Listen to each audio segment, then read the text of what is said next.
It's been 2 weeks since this whole thing started. It all started with a tanker incident. It was all over the news. Everybody thought it was just another oil spill. There were plenty of volunteers. Plenty of people wanted to help the poor defenseless animals. Plenty of victims. Within hours of the tanker incident it started happening. The animals had gone crazy. They were scratching and biting the cleanup volunteers. They said that it was an adverse effect to whatever was in that tanker. Rescue workers were still trying to get the crew out of the ship. They could hear screaming inside. Screams to open the doors. But that's when it all went to hell. As soon as they cut the door out, they broadcast for 6 full minutes before it went silent. 6 minutes of screaming and agony. The ship crew attacked the rescue workers like rabid baboons, breaking bones and tearing flesh. The people on the shore weren't faring any better. Those that had been attacked by animals were attacking everyone else. It was worse than any war zone report.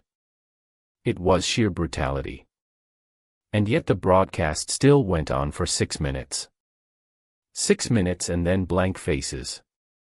Nobody could explain what was happening. They tried to continue with the regular news, trying to talk about the economy, the weather. A cute human interest story, anything at all. But they couldn't make us unsee what we saw. I tried to continue my regular existence, but every time I switched on the news, or walked by a newsstand it was there. The big mystery. They had some explanations, some kind of infection, rain parasites. But it didn't matter. It wasn't an infection we were afraid of. It was them. For days after the initial report a state of emergency was raised. And yet we'd all seen this before in every zombie movie ever produced. People didn't know who to trust.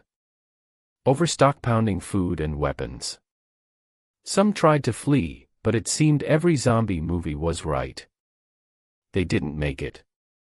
3 days later they arrived in my town. I expected moans, Shefflin corpse dismemberment. But that's where the movies lied. They ran through the streets screaming.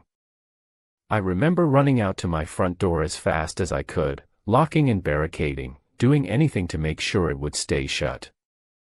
And then I headed for the window. I was on the 2nd story and I could see the carnage. They were unstoppable. They were aware.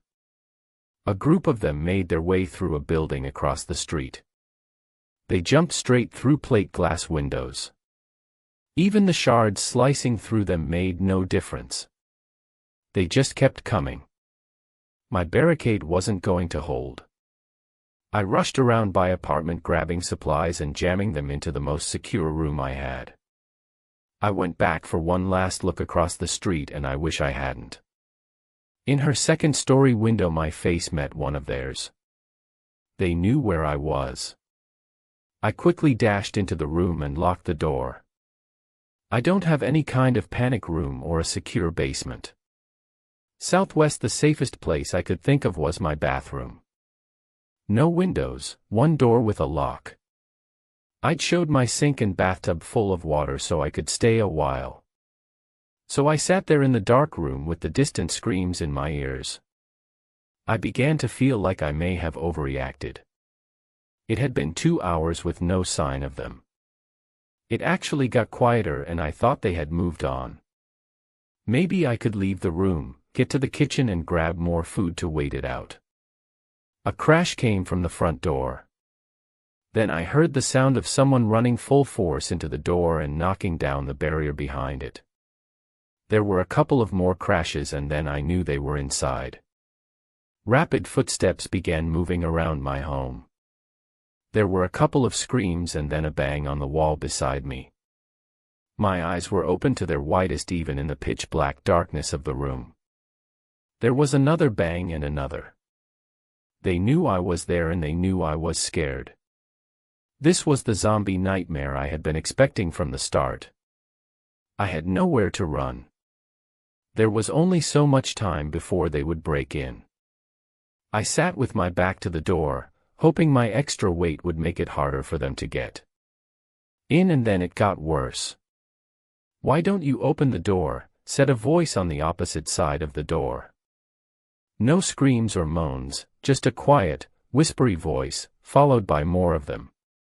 "We've come for you. You'll be happier if you open the door. It's not so bad." The whispery voices became a kickoff and he of noise trying to persuade me to break. To fool me. I had heard that the moaning of zombies would drive people insane, but this was worse, a siren call.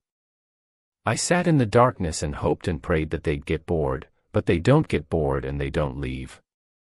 I managed to use the mirror to peek under the door, only to be greeted by horrible unblinking eyes, blood-smeared faces, screams, and more horrible whispers. That was 2 days ago. I don't know what to do anymore. Maybe it won't be so bad.